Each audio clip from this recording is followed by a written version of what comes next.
What's up, Gumi Gang and friends, and welcome to my first ever complete ultimate weapon guide for the guns of Black Ops Cold War. In a typical Goom fashion, we're going to go over the shotguns, and naturally the only pump shotgun of the game had to come first. I've had plenty of time to experiment with the gun to find good class setups and all that good stuff. If you're new here, first off, welcome, and this ultimate weapon guide series is where I go over a weapon very much in depth and go over stats, range, damage, and more, and try not to find only what class works best, but also why that class works best. And like I said, today we're going to go over the Hauer 77 pump action shotgun. As always, these values are hand tested, and even though we have access to the in-game stats with this particular game, they don't really go over damage ranges and values past that max damage range, so that's where I come in. Also, if you want a specific part of the video like damage or barrel attachments, check the description for the timestamps. Now, as you know, shotguns in Cold War are secondaries. What this allows Treyarch to do is keep shotguns weaker than they would be as a standard primary weapon. If these guns alone were primary weapons, no one would really want to run them because they aren't as good as the MP5 or the AUG or the M16 or anything like that. But now everybody can rock a shotgun in their back pocket no matter what, which I have to admit takes some of the specialness out of it because everyone just has one in their back pocket. I'll have another video on this topic at some point to talk about my thoughts on having shotguns as secondaries, but while they are weaker than traditional shotguns in, say, like Modern Warfare, there are attachments that really help them out and make it totally possible to run them as a primary weapon. But don't be expecting to get the range and the power of a Model 680 or a 725. That's just not the way Treyarch works anymore, it seems. But on to the stats, so let's go ahead and look at the base damage and how the Hauer works. The Hauer in its max damage range, which is 5.72 meters in the game stats, will deal a hefty 159 points of damage, and that is if all the pellets hit. With the shotguns in Cold War, they do a flat damage and then a bonus based on the amount of pellets hit. So in its max damage range, the Hauer does a flat damage of 135, and then for each pellet that hits, you get an extra 3 points of damage. With each shotgun having 8 pellets, this puts your damage at exactly 159. This also means that in super close range, which happens to be that 5.72 meters, you need to hit at least 5 pellets to put you over that 150 health to get the kill. This isn't too bad, but you will be getting some point blank hit markers at times because of the pellet spread and if your aim is a bit off, which is expected. Now in the stats, that 5.72 meter range is the effective max damage range, and in this range all you need is those 5 pellets to hit. But what's weird about the Hauer is that you can still get one-shot kills slightly past that initial 5.7 meter range and up to about 6.1 meters. So bear with me here, but it seems like once you hit 5.72 meters, stomach shots and leg shots do not seem to kill in one shot, even if all pellets hit. But if you hit the chest, you will still get the kill, and this phenomena is the same for all barrels, so you get slightly longer one-shot kills in that initial max damage range that's stated in the stats.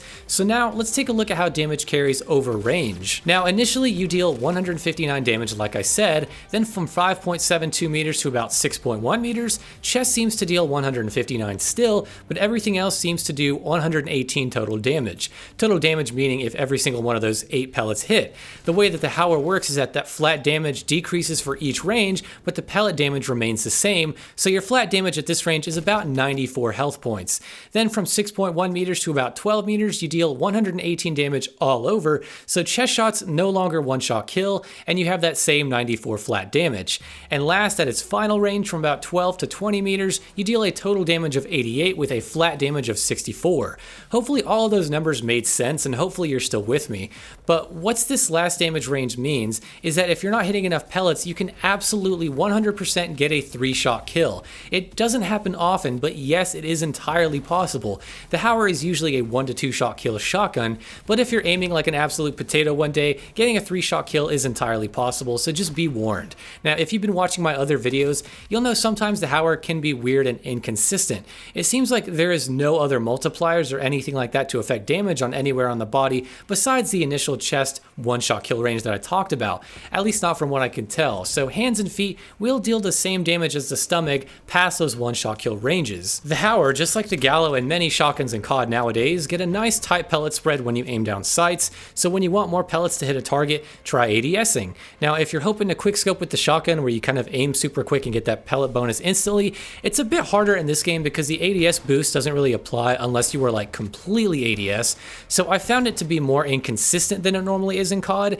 It can still work, but test it out on a wall and get a feel for it yourself. When it comes to aim down sights time, the Hauer is really nothing special, and the sprint out time honestly felt a bit slow to me. Now if you're a rusher, it definitely is very important to use attachments to help reduce that sprint out time to get your gun up as quick as possible. The fire rate for the Hauer is a strange beast. Now in the game stats, it says that it sits at around 66 rounds per minute.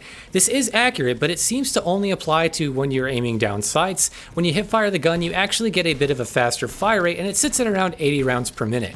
I have no idea why. Maybe it's to emulate something, in real life, but either way, hip firing is going to be giving you a faster fire rate, so just keep that in mind. I've had many instances where I shoot someone aiming down sights and was so used to the hip fire speed that I ended up dying because I couldn't get that second shot off. Now before we go any further, let's talk about the stats real quick. Since we have actual data pulled from the game files themselves, we can now see ADS time and sprint out time right there in front of us, which is such a welcome addition. But when people like myself or Ace or Drifter go and test these things out, it seems like the numbers we get are often shorter and seemingly different than the in-game values. Well, according to Drifter, he was able to get into contact with the dev about that, and the numbers are accurate, but they're based off of raw input, and this was specific to sprint out times, it seemed like. So even though the game says 400 milliseconds, we test it and we get like 267 milliseconds or something. It's because the game is receiving your input, but it takes a second for it to actually show in-game, and since testing is based off of when the animations start on our end, because we need to be able to actually see the change happening, we get a bit of different numbers here, but they are scaled right, meaning that if you have an attachment to lower sprint out time by 40%, this is generally accurate and they are good to judge your builds off of. Now that we got that out of the way, let's start checking out some of the attachments. First off, the barrels, which are arguably the most important part of the shotguns in general. We'll go over the one-shot kill ranges as well as the max effective ranges for each.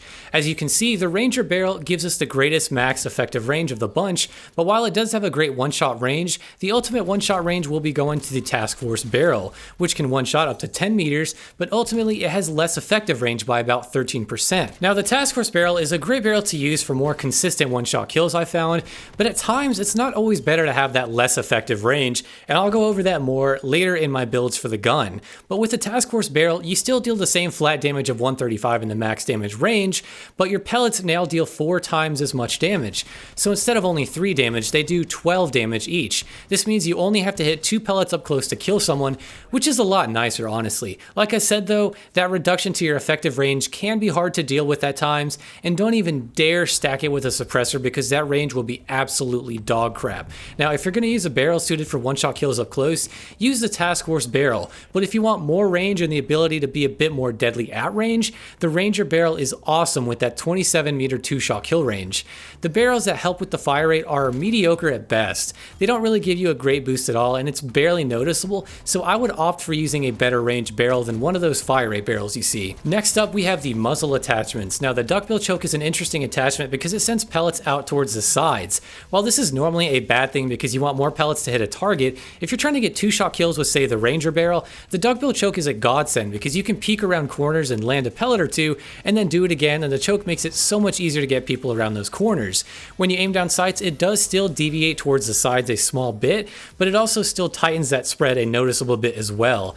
Now even though you unlock this attachment early on, don't really sleep on it. While it isn't always my favorite choice, it can absolutely work really well with the Task Force and the Ranger barrels. Now the flash cone is actually a good attachment as well in my opinion. The way muzzle flash concealment works is when you shoot, it's not a suppressor so you'll still show up on the radar, but you'll notice with the cone on, the red dot only appears for just a second. This may not work super well against really good players with good map awareness and they can still hear you, but it's pretty handy because since it happens so fast, people won't always be able to spot where you are on the map.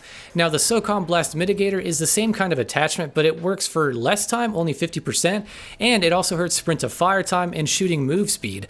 Honestly, this is a wasted attachment. I do not like the SOCOM Blast Mitigator. It's one of the worst, seriously shitty attachments, so the flash cone is good, but the Blast Mitigator just avoid at all costs. There really is no benefit to it from what I can tell, so just really avoid it. The sound suppressor is your basic suppressor for shotguns, and it works well and it does its job. It does cut your range for both one-shot kill ranges and effective range, but if you stack it with the Ranger barrel, you can kind of make up for that lost range, so it works out nicely.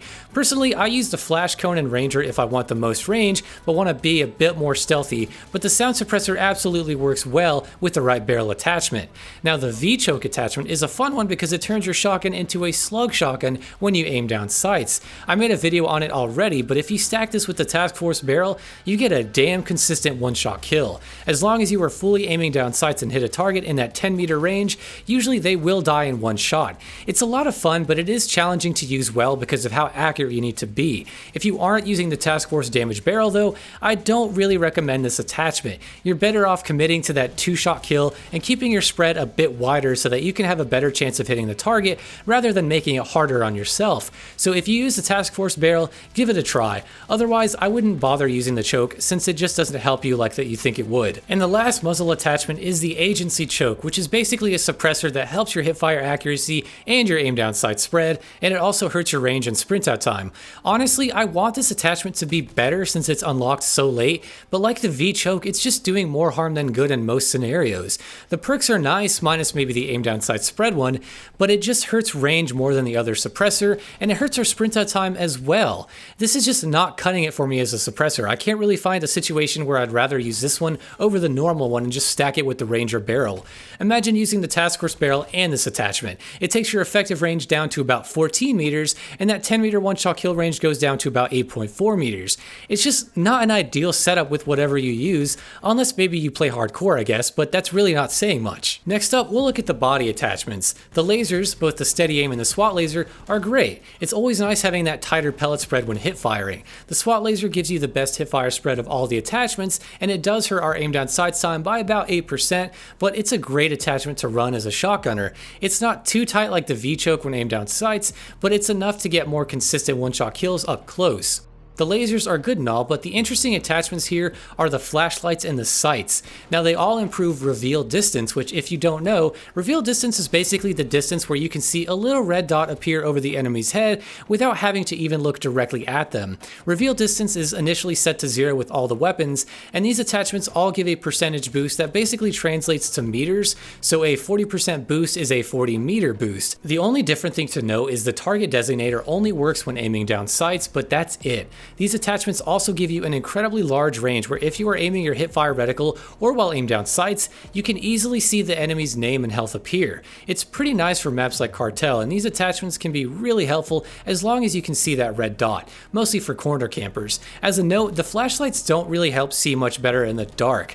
They do up to about maybe 4 meters or so, but past that the light just kind of disappears magically and doesn't do anything to light up the area you aim in. Usually as a shotgun guy, I don't run the flashlights and I use a laser instead, but that doesn't mean they aren't good, especially for other weapons like ARs or snipers, where they can be really handy on satellite or Cartel. In the magazine department, nothing special really. There's the 6-round mag and the 8-round mag, which are both nice. Honestly, there's no reason to use the 6 over the 8, and the reload time just takes longer because there is more shells to load. So if you run the Hauer as a primary, 8 rounds is super useful, but if you actually need it or not is really up to you. In the handles department, we have numerous attachments to help with aim down sight speed, flinch resistance, and drop shotting. Out of all of these, I'd say the Serpent Wrap and the Airborne Wrap are the ones that help the most. They do hurt your sprint out time, but the Airborne Wrap gives us an awesome aim down sight speed boost, which makes it super useful if you plan on running a slug shotgun build, which you can see in my slug video, cough cough. But to be honest, if you don't run that slug class, having a super fast aim down sight time isn't really super necessary.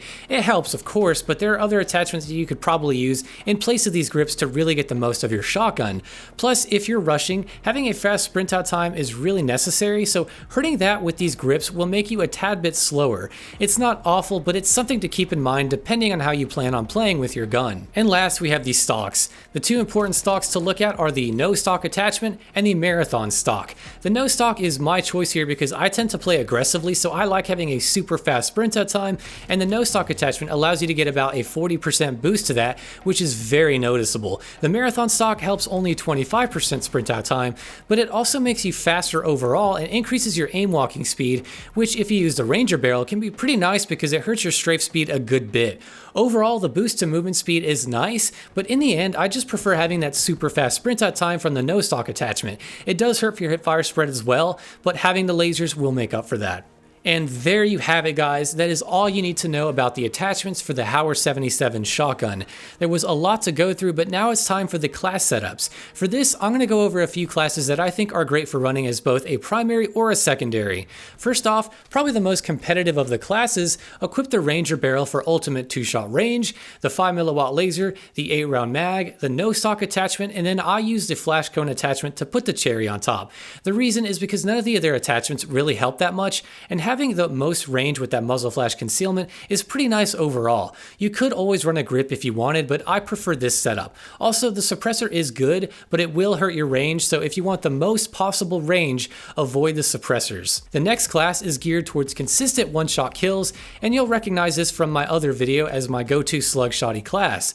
Use the V-choke, the Task Force barrel, the 5mm laser, the airborne grip, and the no-stock attachment. The 5mm laser helps you get more consistent one-shot kills up close without aiming down sights, and having that slug when you do aim down sights is going to help you get consistent one-shot kills. The elastic grip is going to give you an awesome aim down sights boost, which is important for this build, but it does hurt your sprint out time a small bit, so just be careful with it. Both of these classes are pretty damn good and can be used interchangeably as secondaries. The duckbill choke is also a good attachment, and if you wanted to try it out, you can use it on the first class I mentioned and use that instead of the flash cone to hide your muzzle flash. Either way, it works really well as a primary shotgun. And that is it. That is my complete guide on the Hauer 77. Man, it's a long one, which I hope you guys enjoy, but this is a culmination of everything I've learned when using this gun, and I gotta say, it's been a really wild and most oftentimes rough ride.